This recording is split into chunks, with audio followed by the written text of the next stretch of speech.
Die Augsburger Pinsel- und Bürstenfabrik, einer der ältesten Handwerksbetriebe der Stadt. Ihre Zirbelnusspinsel heißen so, weil zum Augsburger Stadtwappen auch ein Zirbelkieferzapfen, eine Zirbelnuss, gehört. Etliche Handgriffe brauchen diese Pinsel und noch etwas ganz weit hergeholtes. Der Pinsel- und Bürstenmachermeister Stefan Wald hier auf dem Weg zu seinem besonderen Rohstoff, den China-Borsten. Und die sind wirklich mal ein Qualitätsprodukt aus China, das es nur noch in diesen Mengen dort gibt.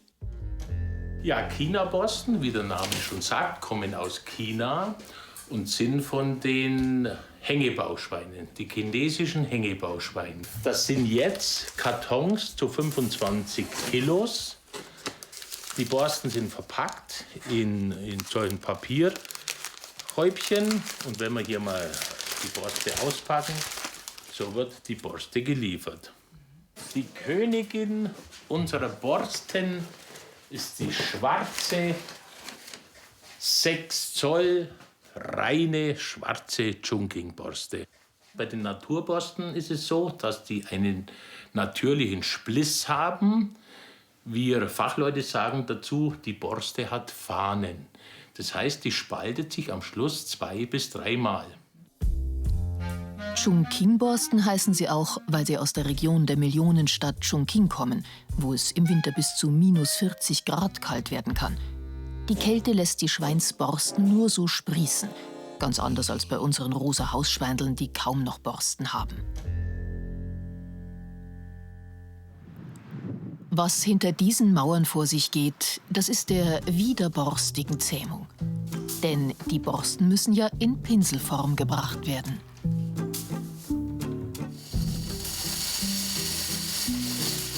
Das geht in Windeseile.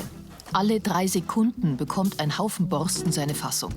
1055 Stück können so in der Stunde entstehen. Und das ist erst der Anfang. Bis der Pinsel endgültig fertig ist, braucht es noch einiges Fingerspitzengefühl für 11 weitere Arbeitsschritte. Wenn sich Leute vorstellen, dann ist wirklich das A und O die Fingergeschicktheit, ne? Wobei wir dann bei uns ein bisschen unterscheiden zwischen den Maschinen- und Anlagenführern, hauptsächlich Männer, die grobmotorisch arbeiten können. Und unsere Damen, das sind die mit den schnellen, geschickten Fingern.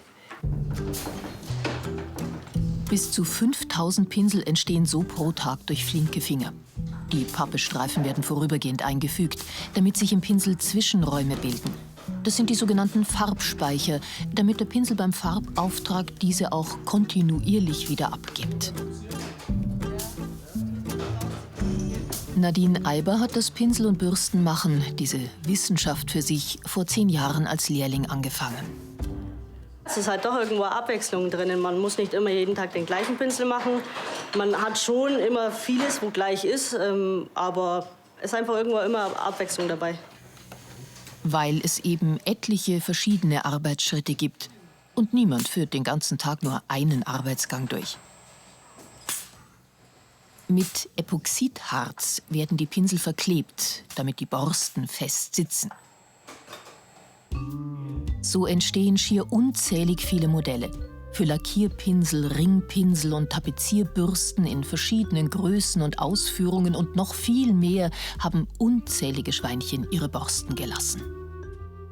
Ich denke, dass wir knapp bei 1000 verschiedenen Pinselarten sind, bedingt einfach durch die verschiedenen Besatzmaterialien, durch die verschiedenen Längen. Und wir sind auch relativ flexibel. Wir können auch mal Sonderwünsche erfüllen. Das heißt, wenn Leute Pinsel mit ganz kurzen Borsten wollen oder mit ganz langen, da können wir durchaus ganz flexibel und schnell reagieren. Auch wenn es zum Beispiel mal um verrückte Farben geht.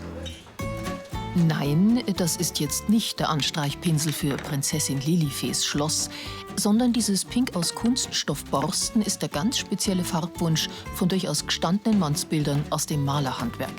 Allein der Lieferwagen vom Malermeister Ziegelmeier ist ja schon ziemlich abgefahren. Und wenn der Junior Nico Ziegelmeier diese Pinsel benutzt, spätestens dann haben sie auf der Baustelle das Gschau.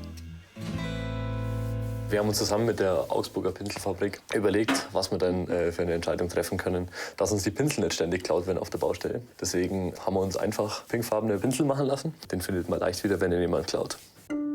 Humor und Kreativität gehören bei diesem Familienbetrieb dazu. Stefan Waldhier ist der Pinselmachermeister. Seine Schwester Martina Dolp arbeitet im Büro, genauso wie der Bruder Thomas Waldhier. Der ist Einzelhandelskaufmann.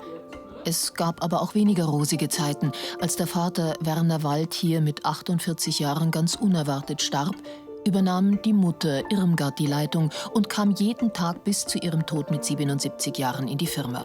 Ohne die Energie der Mutter wäre es nicht gegangen. Martina Dolp war damals noch ein Schulmädel, die Brüder erst 17 und 18 Jahre alt. Meine Mutter hatte halt dann bedingt durch den Tod des Vaters eben nicht mehr so viel Zeit, musste ganztägig ins Büro. Sie war früher schon im Büro, aber nur halbtags. Und das hat sie also sehr gut durch viele Jahre hinweg gemeistert. Und die damals jungen Männer, Stefan und Thomas, beide noch Lehrlinge in der Firma, mussten von heute auf morgen Verantwortung übernehmen für den Betrieb, für die Mitarbeiter.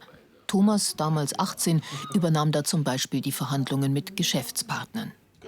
Ich kann mich noch entsinnen, da war der Vater noch im Krankenhaus, dann haben wir Besuch aus Italien bekommen und dann früher haben wir Flächenstreicher, die günstige Qualität aus Italien gekauft und der ist dann auch da gekommen.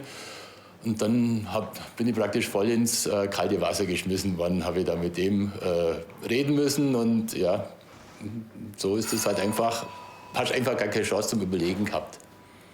Aber ja. es hat funktioniert. Es hat funktioniert bis jetzt, also. Sie mögen ihr Metier und so binden sie auch China-Borsten für das Hamburger Musical König der Löwen und seine Löwenmähne. Das ist wahrlich kein alltäglicher Auftrag. Oder sie entwickeln neue Pinsel und Bürsten. Wie den Augsburger Pinsel in den Stadtwappenfarben Rot, Grün und Weiß.